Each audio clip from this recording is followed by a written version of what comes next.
Особено при положение, че сте вече един друг. Не преувеличавай, миличка.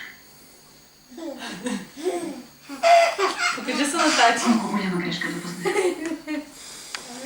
Все още си плащам за нея. Непрекъснато обяснявам. Нито пък да се защитавам. Виждаш, това са лигари.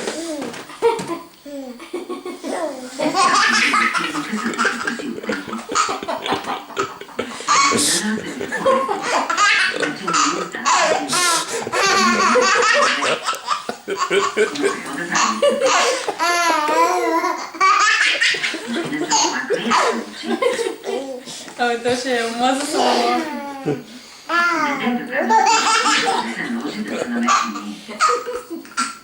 Ако женски да му киснеш ръката беше влязла вкъщи, повече не го прави. Внимавай. Не поставяй брака си в опасност. Татко, може ли да стана? Трябва да уча. И аз ставам. Добър апетит. Чакай да те обършим. Първо да си назначи. Добре. Отнеси само своята чиния. Хайде, Хайрия, хващай се за работа. Съм едва виждам какво да се прави.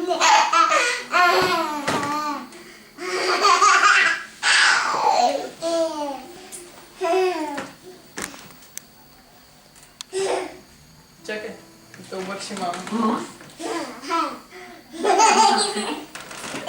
Майка е тук. О, мамо, сладоледче. Ти не беше опитвала сладоледче.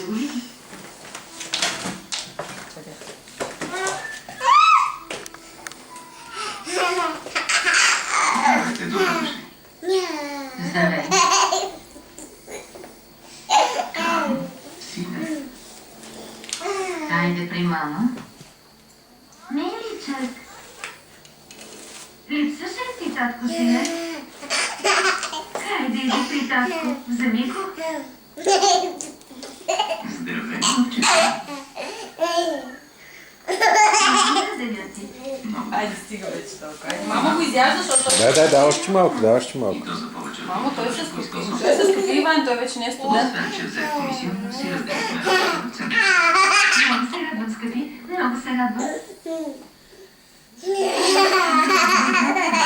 Той прави най-много. Той се скъпи, той не е студент. Щом вече работа за това.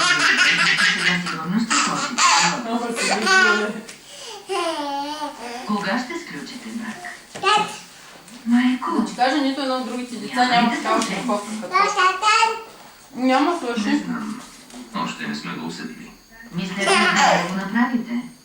Мамо, моля се. Ще си помисли, че го притискам. Но трябва да го направиш. Ти имаш дете. Скоро ще Няма, го мама, направиш. свърши, няма.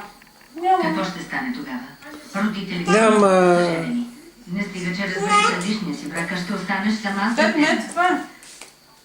Няма, мама, вече. Месеци наред го чакаше да излезе от затвора, беше самотна. Съсипа се да ходиш там. Заслужила ли си да преживееш всичко това? Но го направи. Замълчи. Не ми казвай да мълча. Баща ти не говори с теб, но на мен не ми дава мира.